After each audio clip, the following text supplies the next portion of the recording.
Hello everyone, কি খবর সকলের? আশা করছি সকলে খুব ভালো আছো, সুস্থ আছো। যে বিষয়টা নিয়ে আমাদের এই মুহূর্তে আলোচনা, কারণ আমাদের হাতের কাছে পাঁচটা বড় বড় এক্সাম, ডাব্লিউবিসিএস, মিসলেনিয়াস, ক্লার্কশিপ, আইডিও, ঠিক আছে, আর মোটর ভেহিকল ইন্সপেক্টর। তাহলে পাঁচটা বড় এক্সাম, আর এই পরীক্ষাগুলো কবে হচ্ছে তার আমি একটা সুন্দর অ্যানালাইসিস করে তোমাদের সামনে কিন্তু এখন বোঝাবো। তার আগে যাওয়ার আগে আমি তোমাদের বলে দিই, অবশ্যই বলে দিচ্ছি যে বন্ড স্টাডি তোমাদের সাথে আছে, পাশে আছে। সবাই মিলে এই চ্যানেলটা সাবস্ক্রাইব করে নাও। এবং এই যে পাঁচটা এক্সাম, যাই পাঁচটা এক্সামের কথা বললাম, বোর্ডে লেখা আছে, এই পাঁচটা এক্সামের জন্য মধ্যে কোন এক্সামের প্রিপারেশন তোমার সম্পূর্ণ ফ্রিতে চাই সেটা কমেন্ট বক্সে কিন্তু কমেন্ট করে কিন্তু জানিও। আমরা পাঁচটা এক্সামই কিন্তু সম্পূর্ণ ফ্রিতে দিতে পারবো না, ঠিক আছে। আমরা এই পাঁচটা এক্সামের মধ্যে যে কোনো দুটো এক্সামের ক্লাস সম্পূর্ণ কিন্তু এই ইউটিউব চ্যানেলে ফ্রি দিয়ে দেবো, তা কমেন্টে জানিও। দেখো, যে বিষয়টা নিয়ে আলোচনা সেটা হচ্ছে ডাব্লিউবিসিএস, মিসলেনিয়াস, ক্লার্কশিপ, আইডিও এবং মোটর ভেহিকল ইন্সপেক্টর, এই এক্সাম কবে হবে। খুব ভালো করে যদি আমি একটা বিষয় অ্যানালাইসিস করি তাহলে আমি দেখতে পাবো যে গতকাল ওবিসি মামলার একটা হেয়ারিং ছিল সুপ্রিম কোর্টে, ক্লিয়ার? তো সেই হেয়ারিং এ কি বলা হয়েছে যে ভাই এই যে 7 তারিখের ডেটটা, এটাকে কি করেছে আরো কিন্তু সামনের দিকে নিয়ে যাওয়া হয়েছে। 7 তারিখের ডেটের হেয়ারিংটা হবে কবে? এই মাসেই হবে, অন্য কোনো মাসে না, এই মাসে 28 এবং 29, দুদিন ধরে চলবে হেয়ারিংটা। তা তোমার মাথার মধ্যে অটোমেটিক্যালি কিন্তু প্রশ্ন জাগবে, স্যার আবার কি পিছিয়ে গেল? তা একদিক থেকে এটা যেমন ভালো খবর, অপর দিক থেকে কিন্তু এটা কিন্তু খারাপ খবর। যে কোনো জিনিস ভাবতে গেলে প্রথমে তার খারাপ দিকটা আগে ভাবো, তারপরে কিন্তু ভালো দিকটা ভাবো। তা আমি দুটো বিষয় নিয়ে আলোচনা করব, একদম খারাপ দিকটাও নিয়ে আলোচনা করব আর ভালো দিকটা নিয়েও আলোচনা করব। এবার বলবে স্যার কেন খারাপ দিকে, মানে ভালো দিক বলছেন আপনি, আমরা তো খারাপই দেখতে পাচ্ছি। দেখো, সুপ্রিম কোর্ট যে বিষয়টা বলেছে যে এই ওবিসি মামলার এই কেসটা আমরা হিয়ারিং করব, সেটা হচ্ছে কবে? সেটা হচ্ছে আমরা এই মাসে 28 এবং 29 তারিখ, ওকে। এবং এটা কিন্তু ফাইনাল হিয়ারিং, এটা কিন্তু সম্পূর্ণ ফাইনাল হিয়ারিং। তাহলে যদি ফাইনাল হিয়ারিং হয় জানুয়ারি মাসে 28 এবং 29 তারিখ, তাহলে এর সমাধান আমরা কবে দেখতে পাবো? এর সমাধান আমরা দেখতে পাবো যে ফুল অর্ডার হয়তো আস্তে আস্তে ফেব্রুয়ারি হয়ে যেতে পারে, সম্পূর্ণ কমপ্লিট অর্ডার আস্তে আস্তে ফেব্রুয়ারি হয়ে যেতে পারে, হতেই পারে। তাহলে যে দিক থেকে আমরা ওবিসি কেসটা যতটা সহজ বলে মনে হচ্ছিল, অতটা কিন্তু সহজ কিন্তু ওবিসি কেস না, ওবিসি কেস না। তাহলে এই পাঁচটা এক্সামে ভবিষ্যৎ কি? তোমার মাথার মধ্যে হয়তো প্রশ্ন আসছে যে স্যার ডাব্লিউবিসিএস কবে হবে? তাহলে এই সমস্ত পাঁচটা এক্সামের ফুল নোটিফিকেশন কবে আসবে?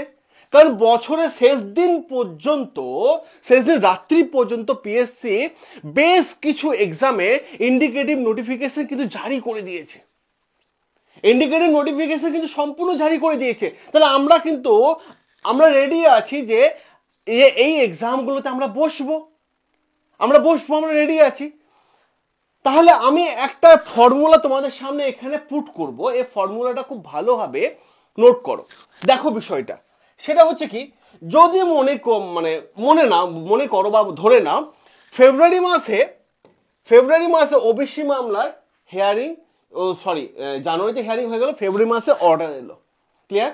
যখন ফেব্রুয়ারি মাসে যে কোনো তারিখে হয়তো অর্ডার এলো, আসার পর রাতারাতি তো পিএসসি নোটিফিকেশন বের করবে না। কারণ যেই ওবিসি মামলার সমাধান হয়ে যাবে, সঙ্গে সঙ্গে কোন কোন পরীক্ষাগুলো স্টেপ বাই স্টেপ পেন্ডিং আছে, ডাব্লিউবিসিএস পেন্ডিং আছে, ডাব্লিউবিসি 2024, আমরা তারপর দেখতে পাবো মিসেলিনিয়াসের নোটিফিকেশন বের করবে, তারপর আমরা দেখতে পাবো ক্লার্কশিপের নোটিফিকেশন বের করবে, তারপর আইডিও নোটিফিকেশন বের করবে, তারপর মোটর ভেহিকল ইন্সপেক্টর, ঠিক আছে, এই নোটিফিকেশন বের করবে। এটা হচ্ছে স্টেপ বাই স্টেপ যদি আমরা দেখি, তাহলে আমরা স্টেপ বাই স্টেপ যদি আমরা এভাবে লক্ষ্য করি, তাহলে দেখবো ডাব্লিউবিসি সবার আগে আসছে। তাহলে ফেব্রুয়ারি মাসে যদি সমাধানটা হয়ে যায়, তাহলে পিএসসি মোটামুটি ধরো আরো 10টা কি 12টা কি 15টা দিন নেবে ফুল নোটিফিকেশন আনতে আরো সময় নেবে, ঠিক আছে। ফুল নোটিফিকেশন আনতে আরো সময় নেবে। তা চলো ফুল নোটিফিকেশন চলে আসলো, মনে করো ডাব্লিউবিসিএস এ ফুল নোটিফিকেশন আসলো ফেব্রুয়ারি মাসে, মনে করো। তাহলে ডাব্লিউবিসিএস এ ফুল নোটিফিকেশন আসে, তাহলে আমরা পিএসসি বিগত হিস্ট্রি যদি আমরা দেখি, তাহলে সেই নোটিফিকেশন আসার পর 5-6 দিন পর কি 1 সপ্তাহ পর ফর্ম ফিল আপ শুরু হয়। সে ফর্ম ফিল আপটা চলে প্রায় 3 সপ্তাহ থেকে 4 সপ্তাহ মতো চলে ফর্ম ফিল আপটা, বা 4 সপ্তাহ না চলে একটু কমও চলে।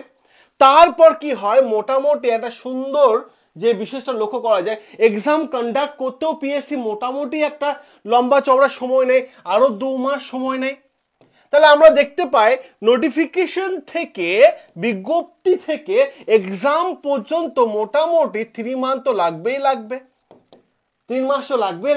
তাহলে ফেব্রুয়ারি থেকে যে 3 মাস ধরি, March April May, clear, March April May, সেটা মেতে হওয়ার পরও কিন্তু জুন জুলাই কিন্তু হয়ে যেতে পারে, জুন বা জুলাই পরীক্ষা হতে পারে। এবার তোমাদের মাথার মধ্যে প্রশ্ন আসবে, স্যার তাহলে আমরা মানসিকভাবে রেডি হচ্ছি জুন জুলাই পরীক্ষার জন্য। দেখো, জুন মাসে হলেও হতে পারে, কিন্তু জুলাই মাসে কিন্তু সম্ভব নয়। কেন নয়? কারণ জুলাই মাসে রাজ্যে কিন্তু আমরা দেখতে পাবো মাধ্যমিক উচ্চ মাধ্যমিক পরীক্ষা রয়েছে, তার জন্য স্কুল পাওয়া যাবে না পরীক্ষার জন্য। তাহলে কি হবে? তাহলে আমরা মানসিকভাবে প্রস্তুতি নিতে পারি যে এই এক্সামগুলো অগস্ট মাস থেকে শুরু হচ্ছে, অগস্ট থেকে পুরো ডিসেম্বর মাস পর্যন্ত এই সমস্ত পরীক্ষাগুলো হয়ে যাবে। তাহলে একটা দেখতে পাচ্ছি পুরো বছরটা জুড়ে কিন্তু পরীক্ষাগুলো হচ্ছে। এটা কখনো নয় যে অগাস্টে 1 অগাস্ট ডাব্লিউবিসিএস হলো, 2 অগাস্ট ক্লার্কশিপ হলো, 3 অগাস্ট মিসলেনিয়াস হলো, এটা কিন্তু কখনোই হবে না। যেটুকু মনে হচ্ছে এটা কিন্তু হবে না। আমি যদি আরো একটু হাই অ্যালার্ট থাকি, বা তোমাদেরকে যদি আমি একটু ভালো করে বোঝাই, তাহলে মোটামুটি ভাবে আমরা রেডি হতে পারি। ঠিক আছে, সেটা হচ্ছে সেপ্টেম্বর থেকে আমি দেখতে পারি ডিসেম্বরের মধ্যে এই সমস্ত পরীক্ষাগুলো হয়ে যাবে। এবার তুমি বলবে, স্যার সময় তো অনেক আছে, তাহলে একটু আনন্দ করে আসি, মামার বাড়ি থেকে ঘুরে আসি। এই তাহলে চল রে ভাই, সিকিমে একটা প্ল্যান করে নে অগাস্ট মাসে, স্যার তো বলেছে যা হবে অগাস্টে পর পরীক্ষা হবে, তাহলে চল একটু মানালি ঘুরে আসি, দিল্লি ঘুরে আসি। তোমরা প্ল্যান বানাবে, আমি বললো বানিও না ভাই। এই যে পরীক্ষাগুলো তোমার স্বপ্ন, টার্গেট, তুমি যখন ওখানে আনন্দ করবে না, এখানে কেউ পড়াশোনা করবে। তুমি যখন ওখানে মানে আনন্দ ফুর্তিতে উড়ে বেড়াবে, তখন বাড়িতে জেগে কেউ পড়াশোনা করবে। এটা কিন্তু মাথায় রেখো সবসময়। কারণ এই পরীক্ষাগুলো সিলেবাস কিন্তু রাতারাতি শেষ হয় না। এই যে 5টা পরীক্ষা না, এর সিলেবাস শেষ করতে গেলে খুব কম করেও যদি আমি বলি 10 থেকে 12 মাস কিন্তু সময় লাগবে। কিন্তু তোমার হাতে কি অতটা সময় আছে? জানুয়ারি তো হয়ে গেল, আজকে 8 তারিখ তো হয়ে গেল, অত সময় আছে? তারপর তোমাকে আবার মক টেস্ট দিতে হবে, তারপর টেস্ট সিরিজ বানাতে হবে, রিভিশন কখন দেবে? রিভিশনও 1-2 মাস যাবে। সব মিলিয়ে যদি বলি ভাই, সমস্ত আনন্দ ফুর্তি যা আছে না, বন্ধ রাখো জাস্ট 1টা বছরের জন্য। এই 1 বছর তোমার জীবন পাল্টে দিতে পারে। কারণ আমরা দেখতে পেয়েছি পিএসসি প্রায় 10 থেকে 12টা ইন্ডিকেটিভ নোটিফিকেশন জারি করে দিয়েছে, কিন্তু আমাদের যে এই 5টা বড় বড় নোটিফিকেশন বিজ্ঞপ্তি, এটাকে যদি তুমি টার্গেট করে থাকো, 2025 কিন্তু তোমার নাম লেখা থাকবে। 2025 কিন্তু তোমার নাম লেখা থাকবে। আর যদি সে নামটা লিখতে চাও না, আজকের দিন থেকে, এই ভিডিওটা দেখার পর থেকে নিজের প্রস্তুতি স্টার্ট করে দাও, নিজের যাত্রা স্টার্ট করে দাও, যে দুনিয়াতে যা আছে সব বাদ যাক, আমি এখন আমার এই 5টা পরীক্ষার মধ্যে যে কোনো 2টো পরীক্ষাকে টার্গেট করো, হয় miscellaneous WBCS, clerkship IDO, WBCS motor vehicle inspector. Target বানিয়ে নাও, কারণ সিলেবাসটাও কিন্তু ছোট না, সিলেবাসটাও কিন্তু অনেকটা বড়। আমি জানি এই সমস্ত কথাবার্তা শোনার পর তোমরা বলবে, হ্যাঁ স্যার আজকে থেকে পড়াশোনা শুরু করব, কিন্তু সবাই ধরে রাখতে পারবে না, কেউ ধরে রাখতে পারবে না। আর যারা ধরে রাখতে পারবে, তার জন্য একটা সিট রিজার্ভ হয়ে গেল এখন থেকে। ভালো লাগলে লাইকটা করে দাও। কথাগুলো যে ভালো লেগে থাকে না, যে মনে হয় জেনুইন কথা বলছি, তাহলে এই ভিডিওটা লাইক করে দাও। আর এই 5টা পরীক্ষার মধ্যে কোন পরীক্ষাটা তুমি ফ্রি ক্লাস চাইছো তা অবশ্যই কমেন্ট বক্সে কমেন্ট করে জানিও। কারণ সাবস্ক্রাইব করো না বন্ড স্টাডি তোমাদের এই 5টা পরীক্ষার মধ্যে যে কোনো 2 থেকে 3টে পরীক্ষা ক্লাস সম্পূর্ণ ফ্রিতে দিয়ে দেবে।